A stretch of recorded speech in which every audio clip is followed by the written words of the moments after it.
सिखाने का फैसला किया। अगली शाम रसोई से बर्तन धोने की आवाज आती है। दीदी, अभी तो हम रसोई में गए भी नहीं, फिर ये बर्तन धोने की आवाज कहाँ से आ रही है? चलो देखते हैं। दोनों अंदर जाकर देखती हैं तो अनुज बर्तन मांज रहा होता है, रोहन धो रहा होता है और बूढ़ी सास पार्वती खाना बनाने लगती है। ये देख उन दोनों को बड़ी शर्मिंदगी होती है। ये आप सब क्या कर रहे हैं? बहू, अब तुम दोनों से तो ना बर्तन धुलते हैं ना खाना बनता है, तो हमने सोचा हम खुद ही ये काम कर लेते हैं ताकि हमें रात की रसोई खाना तो नसीब हो।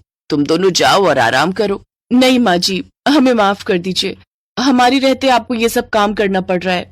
हाँ माँ जी, हमसे भूल हो गई, हमें अपनी गलती का एहसास हो चुका है। अब से आपको कभी शिकायत का मौका नहीं देंगे।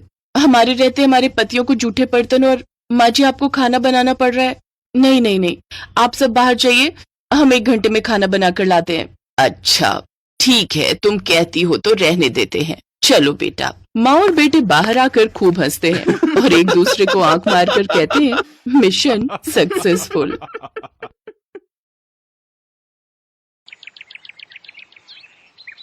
एक रोज शाम के वक्त हिना अपनी माँ के साथ बैठी हुई होती है। तभी वो अपने फोन में अपनी माँ को एक लड़की की फोटो दिखाते हुए कहती है, माँ ये देखो, ये लड़की कितनी मॉडर्न एंड टॉल है, ये मेरे भैया के साथ एकदम फिट बैठेगी। तभी उस घर की बड़ी बहू मानसी वहां आती है। चलिए माँ जी, हिना दीदी खाना लग गया है। बहू यहाँ तो आ, ये देख हम तेरे देवर के लिए रिश्ता.com की साइट पे लड़की ढूंढ रहे हैं, जो कि सुंदर होने के साथ साथ अमीर भी है।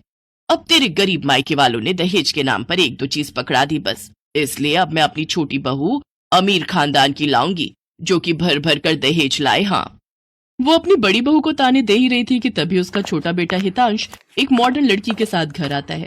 उन दोनों के गले में वरमाला डली हुई थी। हितांश बेटा, ये लड़की कौन है? माँ, ये जूली है और हम दोनों ने शादी कर ली है। क्या तुम दोनों ने शादी कर ली? मैं नहीं मानती इस शादी को। हाँ तो किसे फर्क पड़ता है आपके मानने या ना मानने से? वैसे भी वो कहावत तो आपने सुनी ही होगी कि जब मियाँ बीबी राजी तो क्या करेगा काजी। मैं जानती हूँ, जरूर इस डायन ने ही तुझे भड़काया होगा। मैं इस डायन को हरगिज अपनी बहू नहीं मानूंगी। भले ही आप ना मानो, लेकिन लीगली तौर पर मैं ही तो हूँ आपकी बहू। इसलिए अब जल्दी से जाइए और आरती की थाली लाकर मेरा गृह प्रवेश कीजिए।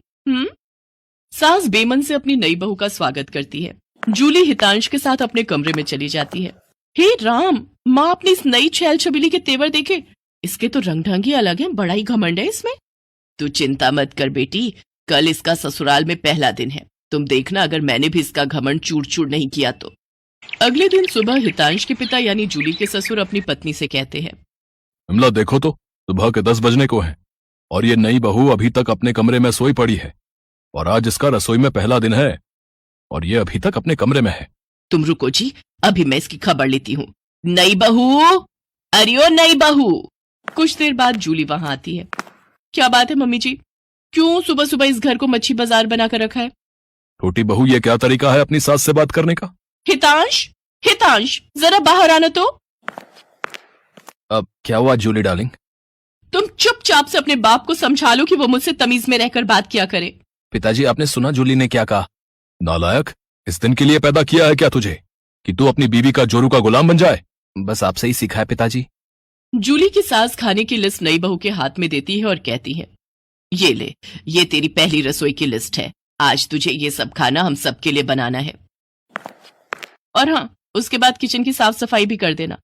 सासू माँ, ना तो मैं खाना बनाऊंगी और ना ही सफाई करूंगी।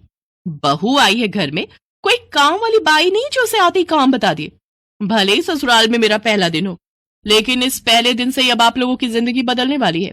तो मेरी प्यारी ननद जी, पहले तो आप इस घर की साफ सफाई करोगी और सासू माँ आप बनाएंगी खाना, और वो भी मेरी पसंद का। मैं ये सब नहीं करूंगी, समझी? देवरानी जी, ये सब क्या कह रही हैं आप? हम इस घर की बहू हैं और ससुराल वालों का ख्याल रखना हमारा फर्ज है। जेठानी जी, इन जैसे फर्जी लोगों के लिए काहे का फर्ज? इनके साथ तो यही होना चाहिए। बड़ी जुबान चलती है तेरी, मैं तो तुझे छत से धक्का ही दे दूंगी, फिर तू भूतनी बनकर भटकती रहना। और ये हो गई आपकी कही बातों की सारी